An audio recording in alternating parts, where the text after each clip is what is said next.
Hey, what's up, guys? So this one's gonna be a little different than usual, but I want to try and answer a few of the affliction questions I keep seeing in the stream and in the Discord, and just a quick little video for you guys. So hopefully some of this helps. Hopefully, this answers any questions you guys have been having recently. So let's jump right into it. All right, let's get it. How many targets for Rapture versus Seed?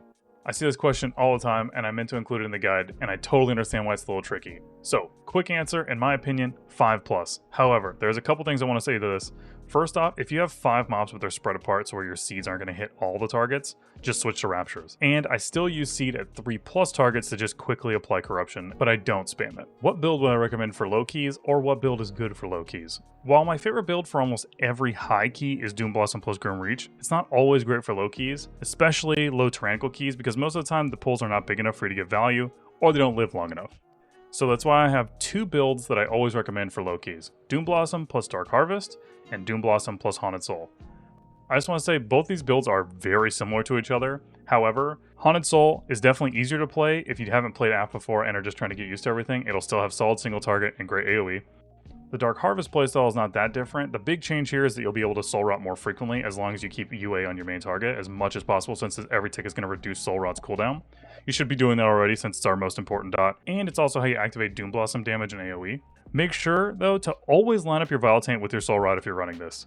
If you can't do it, don't hold Vile Taint for too long since it activates a 10% of our tier bonus, but lining them up is the best since Dark Harvest gives you 2.5% crit and haste for every target you hit up to 4 targets. You want to try and maximize that 7-second window every time after you soul rot with as many seeds or raptures as you can, so try and plan accordingly, and maybe conserve some shards before you soul rot. And you want to soul rot at the end of your setup so that your Dark Glare also gets that buff.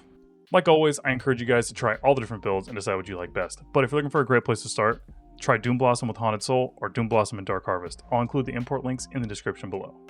How much haste should I have? I don't really think you should be aiming for a certain amount. Always sim your character using raid bots. I go over exactly how I like to do this in my 10.1.5 Affliction guide, so be sure to check that out. With that being said, I do like to play around 30 to like 40% haste most of the time, but it's not like I try to aim for a certain amount. I just try to always make sure I have haste and mastery on everything, and then like usual, I run a little bit more mastery on Fortified weeks, and I run a little bit more crit on Tyrannical weeks. And the main way I do that is just changing what I run on my necklace. So I run 1 Lariat plus Shadow Flame on Fort weeks, which has haste mastery on the Lariat for better AoE damage, and then I'll change my neck to a crit haste or a crit mastery necklace and run double Shadow Flame for Tyrannical. Any tips or help for managing dots? So this is more of a combination of questions, but I see people say this all the time, or something to this effect, where they have difficulty maintaining dots or juggling dots on multiple targets. The first thing I want to say about this is start with maybe making some adjustments to your user interface and how you track this information. At the very least, I would suggest using something for your nameplates other than default ones, since they really don't help you track dots at all. I have designed my UI around Affliction. It still works for other specs. However, everything was really made for me to easily track dots and for everything that I like for when I'm playing Affliction. I think a great example of that is a pandemic timer that I have for my current plater profile. It's either available as part of my normal plater profile or if you just want to import it into your own. Essentially, whenever your dot starts to get low or into the pandemic range, it will glow green around the border, letting you know you need to refresh the dot now. My UI is available in my Discord, but feel free to use whatever you like best. After you got your UI set up all how you like it, then I really like to set a focus target. It helps me just maintain all of my main dots on my main target. So I keep Haunt, UA, Agony, Corruption, Siphon Life, all there, and I can just track those easily. And then once you get comfortable maintaining dots on that target, then work on catching 4 or so agonies on bigger pulls on other mobs, if they're going to fall off before Vile Taint comes back off cooldown, which is usually the hardest gap that a lot of people seem to struggle with. I maintain Corruption with Seed on 3 or more targets. Makes it way easier. You shouldn't really ever have to apply Corruption other than when you're doing 1 or 2 targets. Agony is the main one you want to keep up on as many targets as you can, but don't spend all of your time wasting globals trying to catch Agonies, especially if Vile Taint's about to come back up.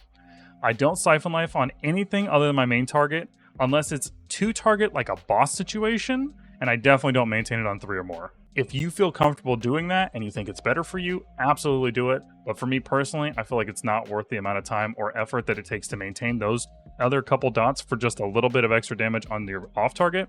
Always keep Siphon Life on your main target though. Best build for Tyrannical keys. So this one's a little tough. I've tried a few different things the last 2 Tyrannical weeks, and including Dread Touch and a few other builds. However, I still end up usually coming back to Doom Blossom Grim Reach, just because I feel like if you drop Doom Blossom, you give up a lot of overall damage that you can do in majority of keys.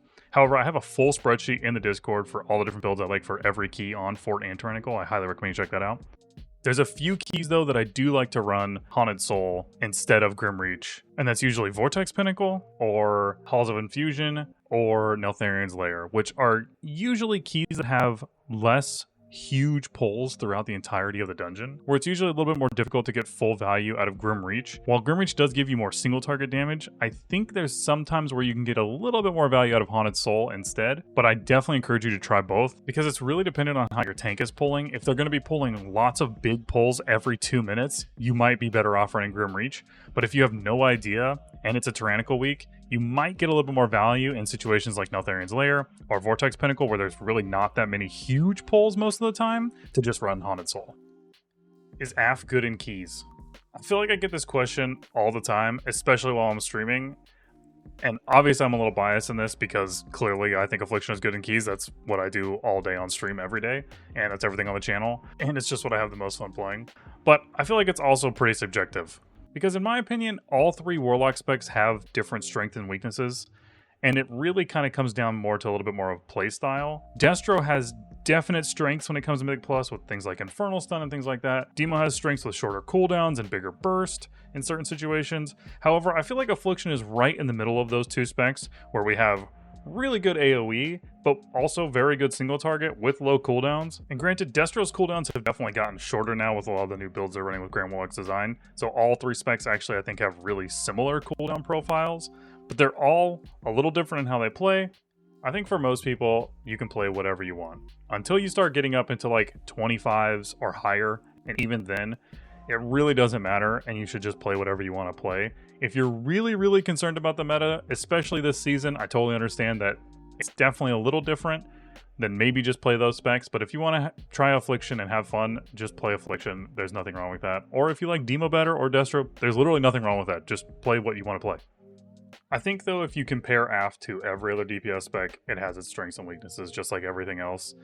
With that being said, I think you could pretty much pair anything with an augmentation and be fine. And even without augmentation, Affliction is still very strong.